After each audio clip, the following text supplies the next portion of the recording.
Let's face it, moving in with a significant other can be a daunting task.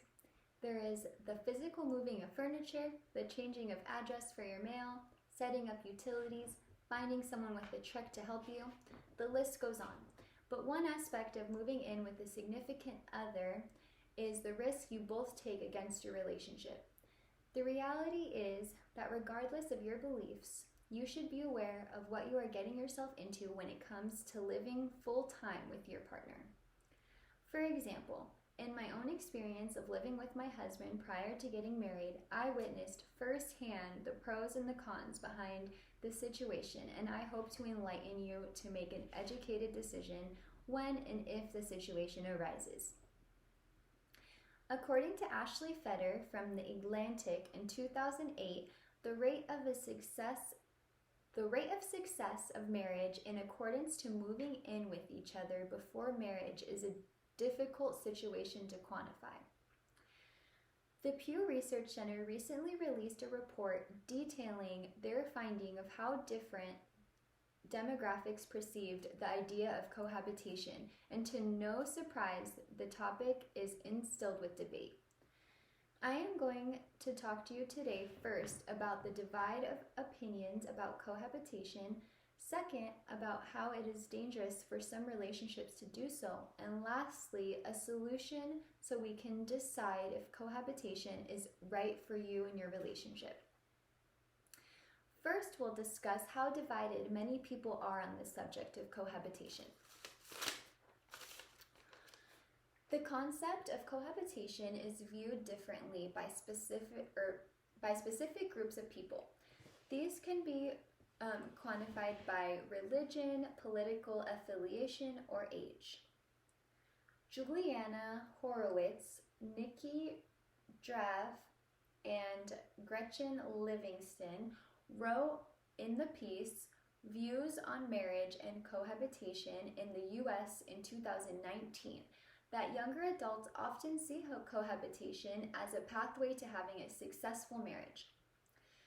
For example, according to the study, 63% of adults aged 18 to 29 believed that cohabitation prior to marriage gave relationships a better chance at success. When comparing that to the 77% of adults aged 65 and over who disagree, we can start to see a discrepancy of opinions. These statistics speak of what time has done in changing people's opinions on the matter. Since the 1960s, some major statistics regarding the tendencies of cohabitation before marriage have altered according to Brett and Kate McKay's article, Should You Live Together Before Marriage, in 2017. These statistics included that living together prior to getting hitched has increased 1,500% since the 1960s and 30% in just the last decade. And while almost half of Americans disapproved of the arrangements in 1981, a quarter century later, that number fell to 27%. Today, 2/3 of new marriages are preceded by cohabitation. As we move forward, one last statistic to keep in mind from Nikki Draft's article, Key Findings on Marriage and Cohabitation in 2019, the article mentioned that 63% of adults younger than 30 say couples who live together before marriage have a better chance at a successful marriage. In short, while the perspective of cohabitation is seen in a positive light, it does not mean that there aren't obstacles that those who do not,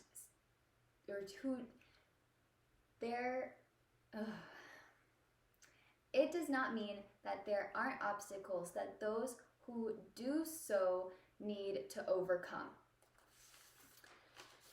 Now that we have a clear understanding of not only the array of opinions we can touch on, some of the risks that are involved in sharing a living situation with a partner.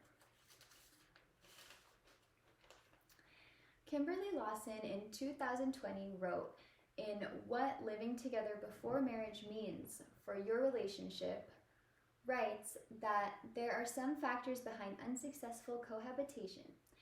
One of these contributors is income level. In the study, the amount of income the couple made had a large influence on the direction a relationship would take. For example, it was found that the less money a couple makes, the less likely they are to become married.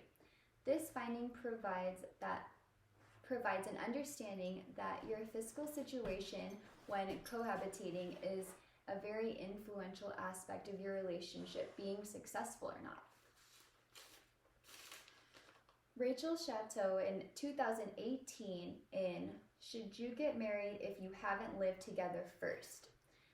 An expert weighs in and uses the term cohabitation effect for us to comprehend what lengths we will put ourselves through when things aren't going so well. The cohabitation effect essentially means that couples stay together longer than they would when they live together because it is harder to leave a relationship once you've enmeshed your life. This makes leaving a relationship that is not working that much more difficult. Julie Baumgardner in 2018 in Should Couples Live Together Before Marriage mentions another risk involved with those who choose cohabitation. In the article, Baumgardner highlights that those who are likely to cohabitate may also view marriage in a different light. The article believes that the increase in cohabitation, serial cohabitation, and premarital cohabitation has led to consistent downward trends in the belief that marriage is special. This is a scary concept, especially when you consider how marriage is supposed to be a lifelong endeavor. Marriage should be seen as a special experience. Now that we have discussed the dangers of cohabitation and how it is a risk to a relationship as well as the individual within, we're lastly going to discuss how to approach the concept of cohabitation. In order to make the process as beneficial as possible, here are some guidelines to consider when making that life-changing decision. Brian Forbes, in The Pros and Cons of Living Together Before Marriage in 1996, writes that it is important to think about your end goal prior to moving in with your partner. Oftentimes, the end goal of your partner and yourself may not be the same, but be sure to consider what both of your wants are prior to cohabitating. As mentioned before, consider your financial situation prior to moving in. Kimberly Lawson in What Living Together Before Marriage Means for Your Relationship in 2020 brings up some studies that really highlight what your finances can predict pertaining to your success or to a successful marriage. Lawson states that the more money you make, the more likely you are to get married, especially if you and your partner make about the same. Alternatively, couples who aren't as well off are more likely to separate. In short, the subject of moving in before marriage deserves a bit of due diligence. Many factors may lead people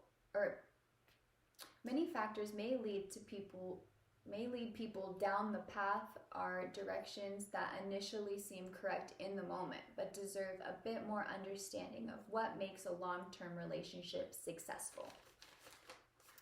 We've examined the divide of opinion about cohabitation, how it is dangerous for some relationships to do so, and lastly, what type of situations that exist which are statistically doomed to succeed.